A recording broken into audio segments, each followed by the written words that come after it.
వచ్చి ఆ పార్టీ వచ్చేస్తుందేమో అన్న భయంతో మీకు వేయలేదని వాళ్ళు చెప్పారు.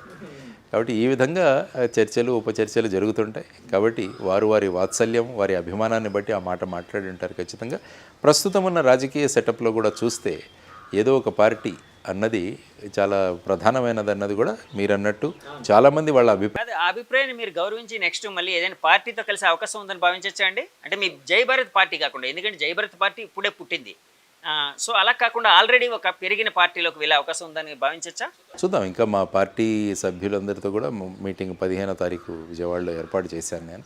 అందరితో వెళ్ళి కలిసి డిస్కస్ చేస్తే ఈ పార్టీని ఏ విధంగా ముందుకు తీసుకువెళ్ళాలి, ఏది మనం ఎక్కడున్నా కూడా రాష్ట్ర అభివృద్ధి అన్నది చాలా ముఖ్యం. మనకు తెలిసిన కొన్ని విషయాలు సంబంధిత వ్యక్తులకు మనం చెబుతూ వెళదాం. వారు ఏ విధంగా దాన్ని ముందుకు తీసుకువెళ్తారన్నది కూడా చూద్దాం. ఫైనల్గా మనకు కావాల్సింది మనం ఎక్కడున్నా కూడా మన రాష్ట్రం బాగుండాలి, మన దేశం బాగుండాలి, ప్రజల ఆలోచనలు బాగుండాలి, యువతరం బ్రహ్మాండంగా ముందుకు తీసుకువెళ్ళాలి రాష్ట్రాన్ని అన్న ధోరణిలో ఉంటాను నేను. కాబట్టి ఆ విధంగా నా వంతు కర్తవ్యం ఏదైతే ఉందో నేను ఖచ్చితంగా పాటిస్తాను. అందుకనే షాడో క్యాబినెట్ వ్యవస్థ ఏదైతే మీతో మాట్లాడానో ఆ విధంగా మళ్ళీ దాని ఫలితం ఏంటంటే ఫైనల్గా రాష్ట్ర హితానికి రాష్ట్ర అభివృద్ధికి ఉపయోగపడాలన్నది. సార్ మీ ఆలోచనలు కొన్ని చాలా బాగున్నాయి. అంటే నిజంగా సమాజ హితంకి అంటే పరిపాలనలో ఇంప్లిమెంట్ చేయగలిగితే చాలా హెల్ప్ అయ్యే అవకాశం ఉంది. అంటే అటు పరిపాలన దక్షత వాళ్ళకి పెరిగి వాళ్ళకి మంచి మైలేజ్ అంటే పాజిటివ్ మైలేజ్ వచ్చే అవకాశం ఉంది. అట్ ద సేమ్ టైం జనానికి కూడా ఒక మంచి జరిగే అవకాశం ఉంది. ఇలాంటి ఆలోచనలతో అంటే ఒక ప్రజెంటేషన్ తయారు చేసి చంద్రబాబు గారి దగ్గరకో పవన్ కళ్యాణ్ గారి దగ్గరకు వెళ్ళి కలిసే అవకాశం ఉందా సార్ మీరు? డెఫినెట్గా వెళ్తాను. వ్యవసాయ రంగం గురించి ప్రయత్నాలు చేస్తున్నాను. వ్యవసాయాన్ని లాభసాటిగా ఎలాగ చేయాలి, అన్ని సిస్టమ్స్ను ఏ విధంగా ఇంటిగ్రేట్ చేయాలి, ఈ విషయం మీద నేను ఆలోచిస్తున్నాను. తర్వాత ఉద్యోగాలు ఎలా సృష్టించాలన్న దాన్ని కూడా స్టడీ చేస్తున్నాను. ఇవన్నీ అయ్యాక ఖచ్చితంగా వెళ్తాను. ఏ విధమైన భేషజాలు ఇలాంటివి నాకు ఎప్పుడు ఉండవు. రాష్ట్ర హితం కోసం ఎక్కడికి వెళ్ళమన్నా వెళ్తాను. వాళ్ళు కూడా మీ మీద అంతే అభిమానంతో ఉన్నట్టున్నారు. అడుగుతాను వాళ్ళకి జనరల్గా మీరంటే ఒక సాఫ్ట్ కార్నర్ ఉన్నట్టు అంటే జనం అనుకుంటూ ఉంటారండి. ఎంతవరకు నిజమో నాకే తెలియదు. కలిసినప్పుడు ఎప్పుడు, ఎందుకంటే వాళ్ళు అప్యాయంగా పలకరిస్తారు నన్ను, దాంట్లో ఏమీ ఇది లేదు. ఎక్కడైనా కలిసినప్పుడు కానీ ఏదైనా సందర్భం వచ్చినప్పుడు కానీ కలుస్తారు. ఎందుకంటే నాకు వేరే ఆలోచనలు ఏమీ ఉండవు. ఏది చేసినా కూడా మనం యువతరానికి చేద్దామన్నదే ఉంటుంది. కలాం గారు కావచ్చు, వివేకానందుల వారు కావచ్చు, వారు ఎప్పుడు కూడా యువతరం పట్ల వాళ్ళు చూపించిన ఆదరాభిమానాలు. ఎందుకంటే ఒక రాష్ట్రాన్ని కానీ దేశాన్ని కానీ ముందుకు నడిపించాలంటే అది కేవలం యువతరంతో మాత్రమే సాధ్యం. కాబట్టి అటువంటి యువతరం ఇంత పెద్ద సంఖ్యలో ఉన్న భారతదేశంలో వాళ్ళను సక్రమమైన మార్గాల్లోకి తీసుకెళ్ళాలి. ఎందుకంటే ఇది అన్ట్యాప్డ్ పొటెన్షియల్, అంటే ఒక పెద్ద నదికి ఉన్నంత శక్తి ఉన్నట్టుగా ఉంటుంది ఇది. ఎందుకంటే ఒక వరదల్లో ఉన్న నది చూడండి ఎంత శక్తి ఉంటుందో, కానీ ఆ వరదల్లో ఉన్న నదిలో ఉన్న శక్తిని మనం ఎంత చక్కగా ఒక ఆనకట్ట కట్టి అది చేస్తే మనము వ్యవసాయానికి నీళ్లు ఉపయోగించుకోవచ్చు, రేపు ఎలక్ట్రిసిటీ జనరేషన్ కూడా ఉపయోగించుకోవచ్చు. కానీ దాన్ని అలాగే వదిలేసామనుకోండి, అదేమవుతుంది, ఊర్ల మీద పడిపోయి ఊర్ల నాశనం అయిపోతుంది. సో విద్యార్థి లోకం కూడా అలాగే, యువతరం కూడా అలాగే.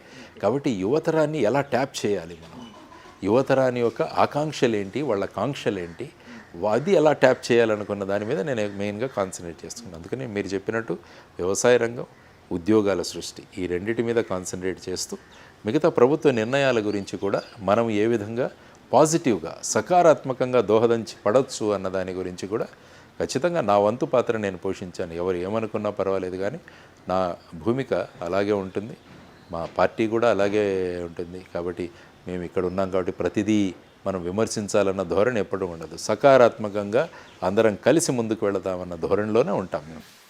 సార్ చంద్రబాబు గారిని లాస్ట్ టైం ఎప్పుడంటే కలిసారు మీరు? లాస్ట్ కలిసిన సందర్భం 2 సార్లు కలిశాను వారిని ఇప్పటి వరకు. ఒకసారి తితిలి తుఫాన్ అప్పుడు కలిశాను.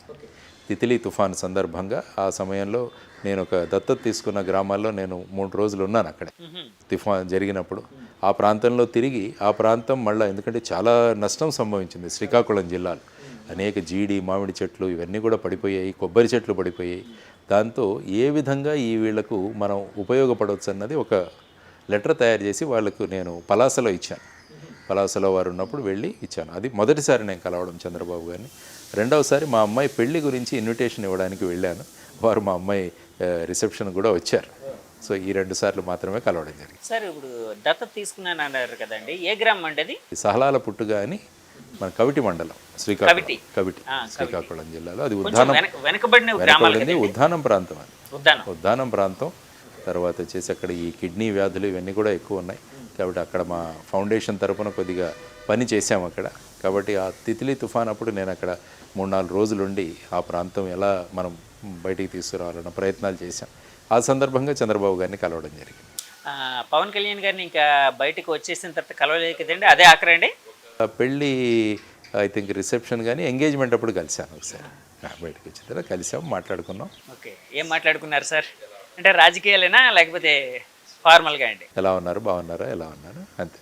ఆ విధంగా జస్ట్ ఒక 5 minutes కలిసాం.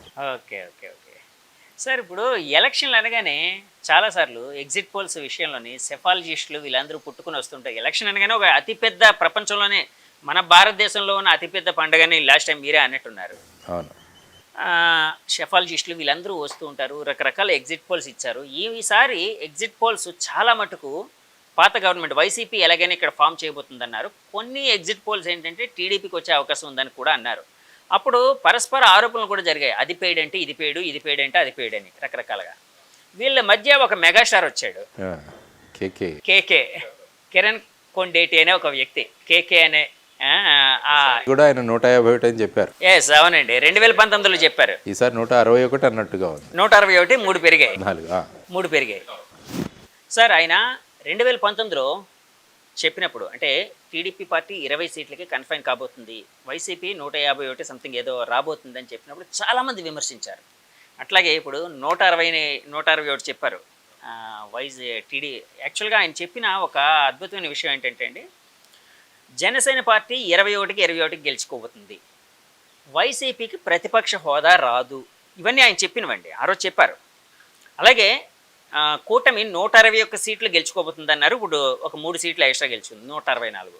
సో ఆ వ్యక్తి అంటే అవన్నీ మీరు చూసే ఉంటారు, మీరు కూడా గమనించే ఉంటారు. దాన్ని పరిశీలిస్తే ఏమనిపించిందండి ఆయన కోసం కానీ, లేకపోతే ఆ విశ్లేషణ కోసం? అంటే మనం ఈ సెఫాలజీలో కానీ ఎగ్జిట్ పోల్స్ కానీ ఎంత సైంటిఫిక్గా చేస్తామన్న దాని మీద రిజల్ట్స్ ఆధారపడి ఉంటాయి. ఎందుకంటే ఈ ఎగ్జిట్ పోల్ చేసేవాళ్ళు ఎవరు కూడా ఎంతమందిని మేము అడిగాము, మా శాంపుల్ సైజ్ ఎంత, పార్లమెంట్ నియోజకవర్గంలో ఎంతమంది మహిళలు, ఎంతమంది పురుషులు, తర్వాత ఎంతమంది యువతరం, ఆ తర్వాత అర్బన్ ఎంత, రూరల్ ఎంత, ఈ స్టాటిస్టిక్స్ ఎవరు ఇవ్వరు. వాళ్ళు 100 మందిని ప్రశ్నించారా, 1000 మందిని ప్రశ్నించారా, 2 లక్షల మంది ప్రశ్నించారా, ఎక్కడా కూడా లేదు. ఎప్పుడైతే మన శాంపుల్ సైజ్ పెరుగుతుందో మనము రియాలిటీకి దగ్గరగా వెళతాం. సో నేను అనుకోవడం కేకే గారు ఎవరైతే ఉన్నారో వారి కిరణ్ గారు అనుకుంటారు, వారి చేసిన సర్వేలో ఐ థింక్ ఒక పెద్ద టీమును పెట్టి వాళ్ళు ఎక్కువ మందిని వాళ్ళు పరిశీలించుంటారు అనుకుంటున్నాను. అవును, నేను ఆయన ఇంటర్వ్యూ కూడా చేశానండి. ఆయన ఇంటర్వ్యూ చేసి పాపులర్గా ఉన్న సంస్థలకు ప్రజలు నిజం చెప్పరు.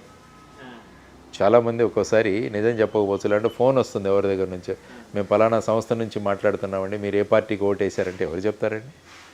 కానీ యాక్చువల్గా ప్రత్యక్షంగా వెళ్ళి అక్కడ ఉండి చేసి, కాబట్టి కిరణ్ కొండేటి గారు వారు ఎలాగా ఈ చేశారన్న దాన్ని కూడా ఐ థింక్ మీరు నా ఇంటర్వ్యూలో ఆయన చెప్పారండి. నేను ఆల్రెడీ ఇంటర్వ్యూ చేశాను ఆయనది.